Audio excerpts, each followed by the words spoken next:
Professor Chinua Achebe's recently released memoir titled There Was a Country has thrown Nigeria into controversy. Critics have accused the writer of basing his memoirs on sentiments rather than on historical fact. Our guest on the show today is one of Nigeria's leading political figures. He's a historian and was a former Minister of Aviation. It's with great pleasure that I welcome Chief Femi Fani Kayode. Thank you so much for joining us on the show. It's my pleasure, thanks. It's a great pleasure to have you. So I'm just going to go straight to the matter now. I mean, there's been a lot of controversy on this memoir that's been released by Professor Achebe. I'm going to read to you a statement from this memoir. It says, "It is my impression that Awolowo was driven by an overriding ambition for power for himself and his Yoruba people." Now, this statement seems to have caused the whole controversy. Why do you think that this statement is being viewed this way? Why is it causing this controversy?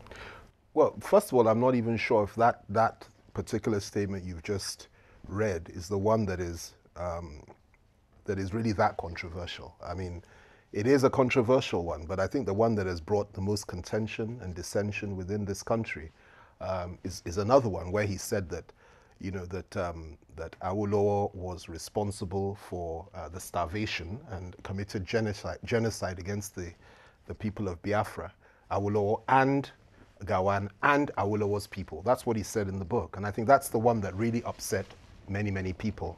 But even this one, I think it's quite inaccurate. I mean, if you look at Awolowo's history from the 40s right up until the time he died in 1987, it would be very difficult for anybody to sustain the charge that he was somebody that was, you know, driven by ambition to such a point that he would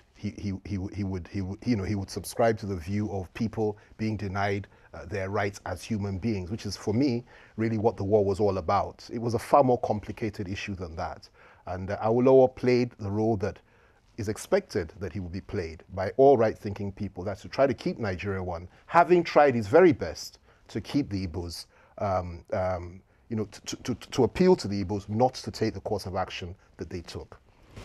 Now, you've given a rejoinder to this memoir, and you've written an essay on article titled Chinua Achebe's Tale of Fantasy. Very interesting title there. Why is it a tale of fantasy? Because it's untrue. Like I said, what he said, and I think the area of contention was the suggestion that Awolowo was responsible for the starvation and the genocide, that's the word he used, committed against the Igbo people during the Civil War. He didn't just say Awolowo, he said Gawan and Awolowo. He didn't just say that. He said Gawan and Awolowo and the Yoruba people were responsible for the genocide that was committed against the Igbo people during the Civil War. That's a very heavy charge to make. It is a heavy charge. I'm just going to stop you there.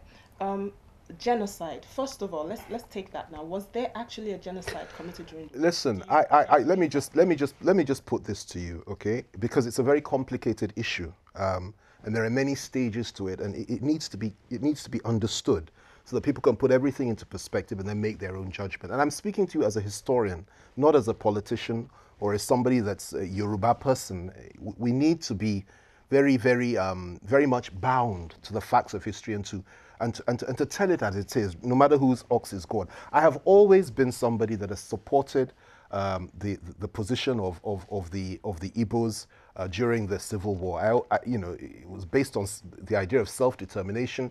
They were murdered and massacred in the core north of the country. They went back home and they were faced with a situation whereby they had to survive, and they determined to go, you know, on their own, to go in their own direction, and the rest of Nigeria didn't want them to go, and a war came as a consequence of that. But if you're talking about genocide, if you're talking about killings, if you're talking about pogroms, it didn't start during the Civil War. The genocide and the mass killings started before the Civil War. And everybody knows that in the southwest, where Awolowo comes from, and where I come from, not one person was killed before the Civil War. Not one Igbo man was killed. Before the Civil War, as a consequence of the first coup, January 15th, 1966, which was an Igbo coup, there was a counter coup 6 months later, which was a northern coup. Okay? I'm just going to stop. No, let me, if I may, because you see, it needs to be carefully understood. Then I'll let you come in. Okay. First coup, Igbo coup. Second coup, 6 months later. Sure, we'll come back to that. Okay. That's my contention. Second coup, northern coup. Okay? July 1966. When the second coup took place, all right, and the Northerners took power effectively, and Gawan became head of state, the next thing that happened was reprisal killings took place in the core north. Why? Because in the January 15th, 1966 coup, which I term as an Igbo coup, because 95% of the people that participated in it were Igbos, 99% of the people that were killed were non-Igbos, okay, and so on and so forth. I'll go into that later, okay. They didn't just kill. They killed family members of Northerners. They also killed family members of Yorubas, and they killed family members of people from the South. In fact, every single region in the country suffered terrible losses that night when the Igbo coup took place. And you can imagine how the Northerners particularly felt. Saudana, who was their leader, a grandson of Usman Dan Fodio, and the Premier of the North, was murdered in cold blood, and his wives, two of his wives, tried to shield his body, and they killed the wives as well. And Adumule Egun, one of our key officers in Yoruba, and he was number 2, I think, the Nigerian army at the time, he was butchered in Kaduna in his bed. He was sprayed with machine gun fire in his bed in his home, and so was his 8-month pregnant wife. And you know, the story goes on. Tafawa Balewa was tortured and he was killed, and so on and so forth. These are horrendous acts that took place that night. I'm talking about that because you need to have a starting point to everything in order to clearly understand what happened. Now, let me explain. You now went over, people were a little bit upset. Ironsi came in and everybody was upset, particularly the Northerners, that look, we need to do something about this. There was a counter coup in July 1966. That night, 300 Igbo officers were killed in one night alone. It didn't stop there. And I don't say this with relish. I'm relating the facts to you, okay? I'm not saying who's right or wrong. I'm just giving you the facts, okay? 300 Igbo officers were killed that night, okay? After they were killed, it didn't stop there, unfortunately. The next thing that happened was that in the core north, the ordinary people decided to take the law into their own hands and punish the Igbo for what had happened to Saudana, Tafawa Balewa, and a number of other northern leaders on January the 15th, 1966. Then what did they do? The pogrom started. 100,000 plus Igbo people were slaughtered in the space of a few days, which is something that, you know, I would call genocide any day, any time. That's where the problem started. Yorubas didn't do that. Northerners did it, all over the north. They were killing people in their homes. They were killing people in hospitals. They would go into hospitals and cut open pregnant women and say that they want to know if this is a male child or a female child, dash the child all over the floor. Look, it was a nightmare, and the Igbos suffered immensely, and nobody in his right mind would support such a thing. As a consequence of that, Ojukwu, quite rightly, in my view, I would have done the same if I was premier of the governor of the Eastern region at the time, said that, look, his people have to come back home because his people are being massacred. And they went back home in droves. As they got to each train station, they were stoned, they were attacked, they were killed all the more, until they found their way to Biafra, their homeland, what was Eastern Nigeria at the time. Once they crossed that famous line, they felt that, look, they were safe and at home, and nobody can take that from them. It was perfectly legitimate, and you know, as I said, I've always believed that they had every right to do that. Now, a lot of issues now unfolded, Aburi, so on and so forth, discussions and so on and so forth. Unfortunately, it all broke down, and we now come to the Civil War, which is really what we're talking about today. And during the course of the war, what happened was basically this: that the Biafran side prosecuted a war that they knew they couldn't possibly win. Why? Ojukwu and the Biafran troops swept the Midwest, took over the whole of the Midwest, and they were eventually pushed back by. But was that the first strike? It was the first strike. What happened? It was the first military strike. They struck. What if when Gowon struck Enugu? Gawan didn't strike it. They said it was a police. No, it was a police action. But no. How was it There's no way. There was no way that anybody could penetrate the East at the time. I mean, you know, he ordered a police action, and immediately Ojukwu now said, well, we're not going to accept any police action. This is a military conflict. And he struck. And he swept the Midwest, literally overnight, knocked on the doors of Yoruba land at Ore. And that's the time that the 3rd Marine Commando rose up under the leadership of General Benjamin Adekunle, the Black Scorpion. And 3rd Marine Commando was 98% Yoruba fighting force. And that's when the war really started. And they pushed them back through the Midwest, back into Igbo land, Eastern region, into the heartland of Igbo land, Enugu, and eventually took the surrender. Now, what happened during the course of the war?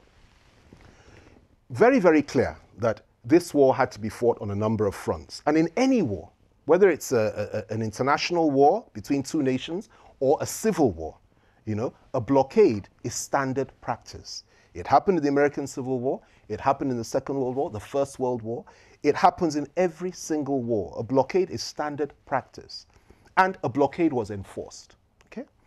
And of course, the consequence of that was that, the Biafrans found it difficult to have food. But you see, it wasn't even that bad initially, because the Nigerian government was allowing food supplies to go in through the Red Cross and all these international humanitarian agencies. They were getting a reasonable amount of food from those places. But what happened? And let me tell you, this is where you need to listen very carefully. At the outset of the war, Awolowo went to Enugu to meet with Ojukwu to appeal to him that, listen, this is not the way forward. Let's try and work this thing out. He risked his life. Ojukwu assured him he would, but decided not to do so. But during the course of that trip, he noticed a few things. He noticed there were many of these malnourished children and so on and so forth. And he complained, look, what is going on? The food aid is coming in from the international agencies. Why is this food not being given to these people? Why are they starving? He was shocked, okay? And he was told that, look, what's happening is this. The Biafrans are collecting the food. Rather than giving it to the ordinary people, they are giving it to the soldiers, their own soldiers. And the people are suffering and the soldiers are being fed. And that is why Awolowo came back and said, listen, if that's the case, it's preferable and it's better for us, rather than to be feeding the soldiers that are killing our own troops and our own people. If they're not going to allow their people to have the food, we will stop even the humanitarian agencies from taking food into these people. We cannot feed our enemies. That is what he said. And that is what was done. That's when all the air, the air corridors and the road corridors were blocked, and a complete blockade was put into place by the Nigerian government. But what happened next? The international community now appealed to the Nigerian government and told them that, look, this thing can only make matters worse for the children and the people that are starving. We're seeing them on our TVs every night and every day. That you need to find a way of solving this problem. And what did the Nigerian government do? They made a proposal that, okay, fine. We are prepared to open land corridors for food to go into the people. You people, that is the international community, humanitarian agencies, can ferry all the food you like, as much as you want in, but it must be through road land corridors so that they can be verified. We're not going to have a situation whereby you have planes flying in the middle of the night, like before. The food is now diverted, and then you're bringing in arms. We're not prepared to accept that. And that was the proposal. That's what they put on the table. And Ojukwu simply said no, that he's not prepared to allow land corridors to be open. He's not prepared to do anything except to have night flights coming in. And of course, what that meant was that he wanted to continue to ship in arms through those night flights in lieu of the food. And at the same time, the food would come in, they would divert it. And that is why a complete blockade was enforced. So if you are going to ask what the consequence of that was that many more people suffered. And that is entirely Ojukwu's call, nobody else's. Okay, it's Ojukwu's call, fine. Let's look at the corridor, the window of corridor that the Nigerian government was willing to concede to allow food come in. There was a genuine fear, or people have said that there was a fear that the Nigerian soldiers were going to poison the food before it came into Biafra. Now, this is another angle that has come from them. Well, if absolutely not. First of all, the Nigerian government wouldn't even have handled the food. The food was coming in. But it would have had to pass through Nigeria. The food would not have been poisoned by anybody, and neither were the Nigerian people or the Nigerian government interested in poisoning the ordinary people of Biafra. I mean, it's possible. I'm not. Well, okay, fine. There's no precedent. There's no. Fine. There's no. Okay, fine. There is no. It is an irrational, unreasonable, and unfounded fear. And it is born out of nothing but propaganda and stupidity. If it is true that Ojukwu said that, or any, I didn't say he said or any Biafran or any Igbo person said that, then they don't even understand the logic of there were war. cases Listen of, to me. of, You of could, we Biafrans can. saying that the No, no. Nigerian Listen. soldiers Let us take. poisoned streams Let and sources of water us take. in Biafra. Let us take the emotion out of this. War is a very bad thing. Okay. Terrible things happen. Okay. But the suggestion that food that is being supplied by the Red Cross or medicines by Médecins Sans Frontières, and so on and so forth, will be poisoned, you know, by the Nigerians, food that's destined and handled by international agents and given out by international agents, not Nigerian soldiers, will be poisoned. It's absolutely ludicrous. First of all, the people carrying the food themselves, don't they test the food? Come on, this is not, I've never even heard this one, but it's one of these ludicrous things that people come out with regularly. Ojukwu made the call, and you want me to tell you why he made that call? I'll tell you. He was more comfortable with ensuring that the pictures that we were seeing, or that people were seeing in those days of kwashiorkor-ridden Biafran children suffering, starving to death, day in, day out, hitting the screens of Europe, hitting the screens of America and the world, and Russia and everywhere in the world. It brought tears to the eyes of people, even to the Nigerian people. Nobody was happy about it. He was comfortable with that. Why? Because what it meant was this, that France would continue to supply him with money, would continue to supply him with mercenaries, would continue to supply him with arms. Ditto, apartheid South Africa, of all countries, apartheid South Africa supported Biafra to the hilt. Mercenaries, arms, and money. Not only that, Portugal, the same thing. These were the three allies that Biafra had. And they would have got far many more allies had it not been for the fact that the Nigerian federal government and those on Nigeria's side made it clear to the whole world that, listen, it's not as simple as that. This thing could have easily been relieved and alleviated. The suffering could have been alleviated if this man was a little bit more reasonable. He blocked the road corridors because he preferred for his people to suffer, and he wanted to show the world that his people were being punished by Nigeria. And, once you accept that, once you know this to be a fact, and once you've alluded to that, how can you then possibly say that some other people were responsible for the starvation of the Igbo people?